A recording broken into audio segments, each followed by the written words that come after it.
Peace and love to the gods and the goddesses. I go by the name Black Poet, act like you know it. Top 75 hip hop beats of all time. Going from 50 to 41. And the first beat we got up is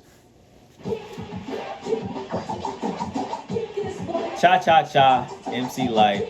That's what I miss the most about hip hop. The cuts. What happened to the DJ cutting, spinning, and all the joint that made hip hop what it was? The DJ now is almost irrelevant for real, for real. They just press a button. That's why I got this beat so high though, like that in keys. Ba-na-na-na-na-na-na.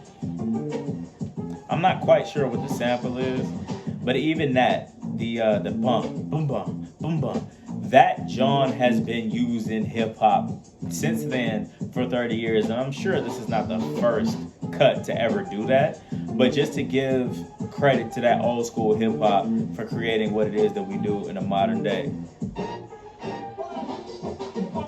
Wow, that's an incredible cut. That's an incredible cut. And then shout out to all the female MCs that we don't necessarily give their flowers. The MC Lytes, the Queen Latifahs, Lady of Rage, the Brad, Moni Love, did I say it already? All the female MCs, Lauryn Hill, that never really get the credit that they deserve, that are better than certain male MCs. They never get the credit that they deserve, but I'm going to pay it forward. So peace and love to all them. Going right on to the next John. Ooh. Yes, this is the theme song from the Wayans Bros.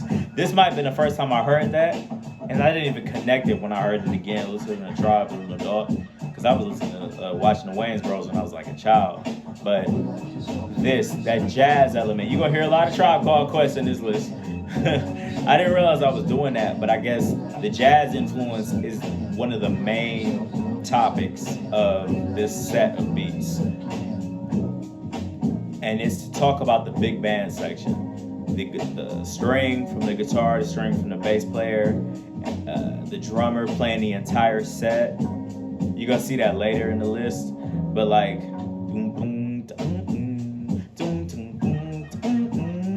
like everything that comes together to be an entire band, you don't necessarily hear anymore in modern day rap. Like, and that's what made hip hop hip hop. You know what I'm saying? Like, when everybody came together to be one whole sound. Like, I'm not vexed at the fact that the 808 dominates so much, because I'll turn up to it as well. But I do think there's something to be said about a sample that takes that jazz Harlem Renaissance sound and then pays it forward to the future to remind us of how powerful vibrational frequency is. But I'm going to explain that as I keep going with the list. Electric Relaxation, Tribe Called Quest. Speaking of jazz, Don't Sweat the Technique, Rakim. Ooh, listen to that cut. Woo! And that got the brass section in it. You see what I'm talking about? Like, the entirety of music is in this. This is a whole orchestra sound that you really get, but from our side, the melanin side, versus it sounded like Beethoven or who was what? Versus it sounded like Beethoven or anybody else. What we do when we get the entirety of a band. You see what I'm saying? This reminds me of Lindy Hop, like the Harlem Renaissance, the Cab Calloway, the Ella Fitzgerald. If you've seen Malcolm X, the movie with Spike Lee, when him and Denzel is walking through with them big ass hats, and then they go in the club and they start dancing. Lindy Hop, that's what that style of dance is called. That's what this reminds me of. They take that and they pay it forward. Oh my God, fucking brass in this.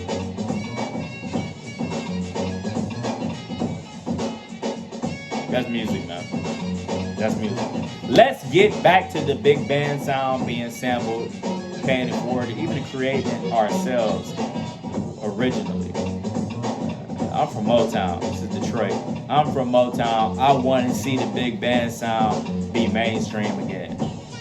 Paying it forward to the OGs. Again, we're staying on this theme. I'm not going to stay too long on We Got the Jazz, Tribe Called Quest again. The keys, the bass line, percussion. Essentially, that it's the same thing I've been talking about this whole time.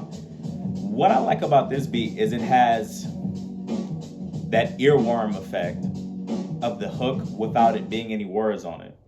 Like, essentially, what they teach you in songwriting when you're making a hook or a chorus is to create an earworm or a subconscious repetitive sound that's going to lock into the mind of the viewer or listener so that they want to listen to the song again, and that's how the song sells. I feel like this beat has the perfect natural repetition.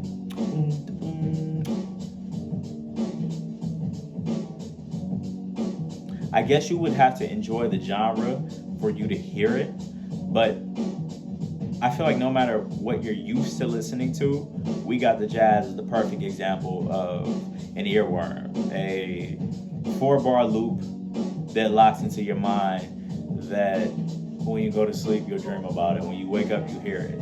Jazz, we got the jazz, we got the jazz. Competition, we must move. Rest in peace, Fife. Going to the West Coast, well, it reminds me of a West Coast record at least. Because of that synth. It's discrepancy over what this sample is. So I'm not going to talk about the sample in itself, but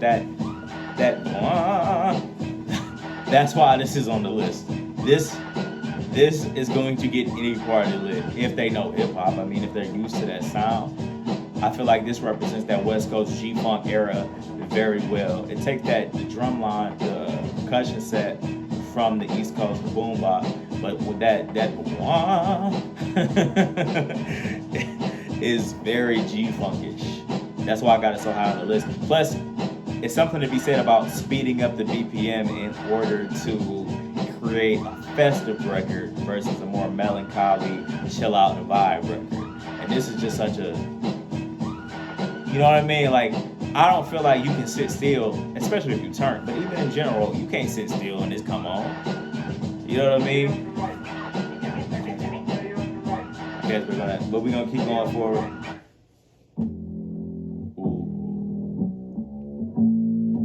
The last record has a high treble.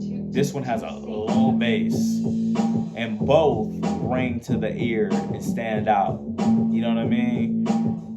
And I'm a sucker, like I said before, for a dope bass line. It reminds me of that old school Harlem Renaissance effect. Like I'm sitting in the back, wearing all black. You know what I mean?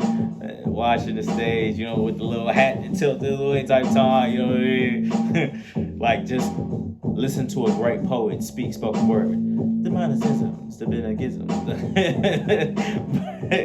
But essentially, who is this? Bugging Out, Tribe Called Quest.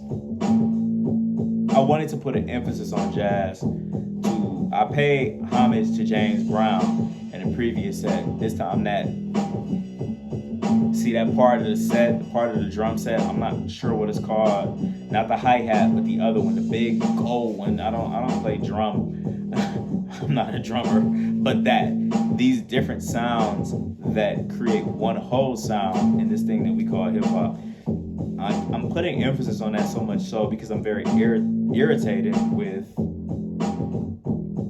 the 4-bar loop and the 808 oversaturated to the point where we're not hearing.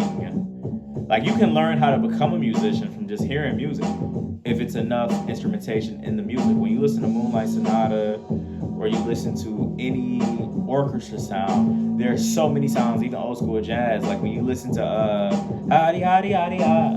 Cab Calloway, you can hear so many different sounds. You can learn how to write without ever touching an instrument. And that's what's missing, influencing a modern day musician. Like, we have to keep paying forward the band sound, because without that, we're going to keep centralizing the sound and repeating everything that already works versus being something new that's never been heard before. You know what I mean? So, going forward.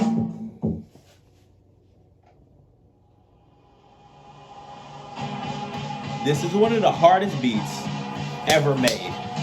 I debate anybody on it. I don't care. Bad Boy gets a lot of flack for the shiny suits and making hip hop more commercial, but we not gonna act like Bad Boy didn't create some of the greatest party records ever in the late 90s. Come on, man. We gonna keep it raw. No bias here. This has been around the world. One of the remixes, you know, Diddy gonna remix something. It's Diddy, Mason, Big. It's Let's Dance by David Bowie is a sample. And when you hear the disco record that Let's Dance is, and whoever sampled the record to make it what this is, that's why I would never diss samples.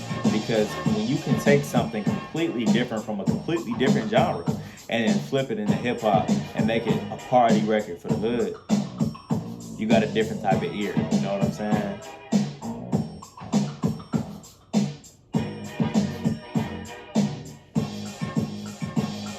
Same thing I was saying about MC Lyte with the Cha Cha Cha record. That flip where the drum hit over and over and over again. That I'm from Detroit. That sound is used so much in modern day percussion and the style that we create beats from. And I feel like we not giving no love to like where that started from really is James Brown, but I'm, I'm not gonna do that.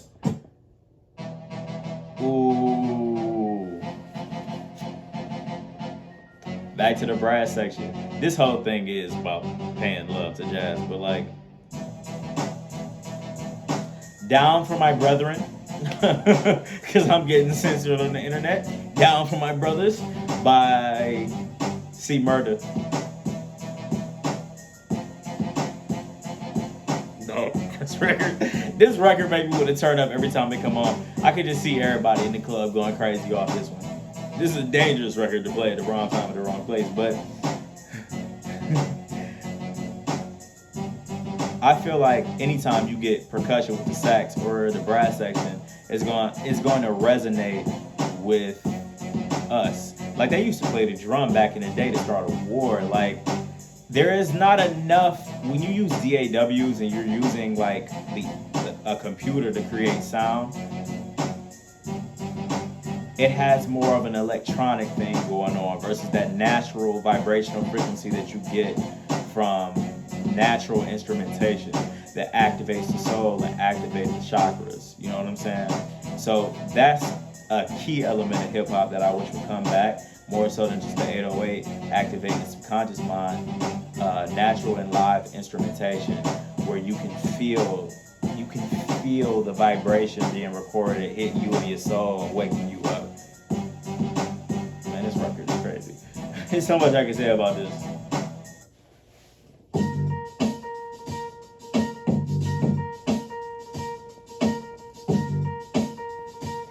Yo, this is a Barry White sample. If you have the time, Google the sample. I'm not sure what the name of the record is.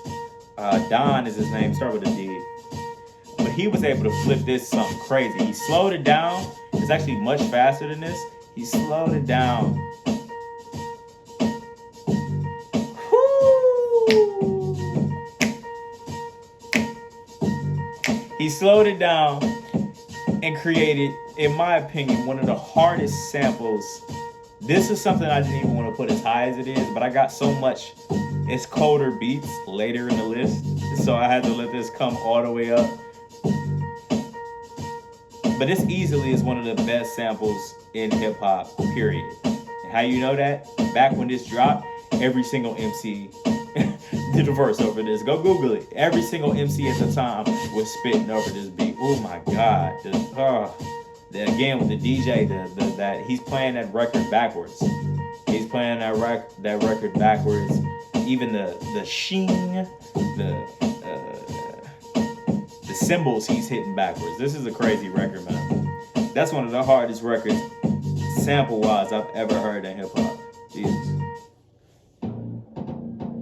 And this is the last one on the list. It's Ghetto Bird by Ice Cube.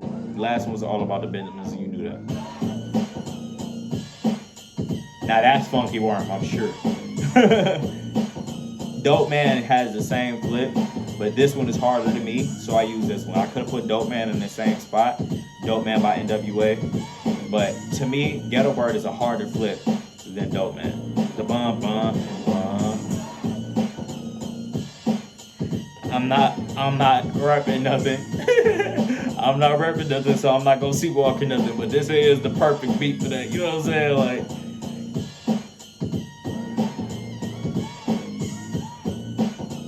certain things ain't gotta be said or over explained.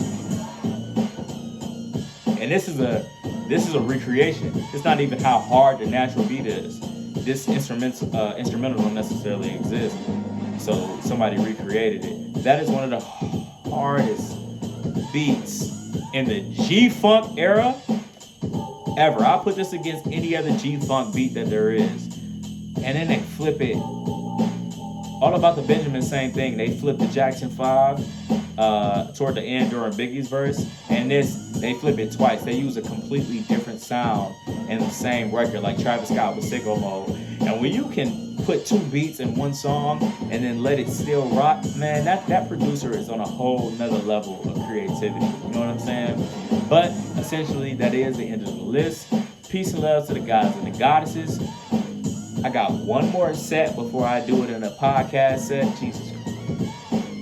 I'm sorry, them highs hit me. Anyway, I got one more set before I do it in a podcast set. The last 30 we're going to debate on with me and the engineer homies that really do the music type of time. Peace and love. Appreciate you for rocking with me as always. Let me know if you rocking with the list. I go by the name Black Poet. Act like you know it. Till next time.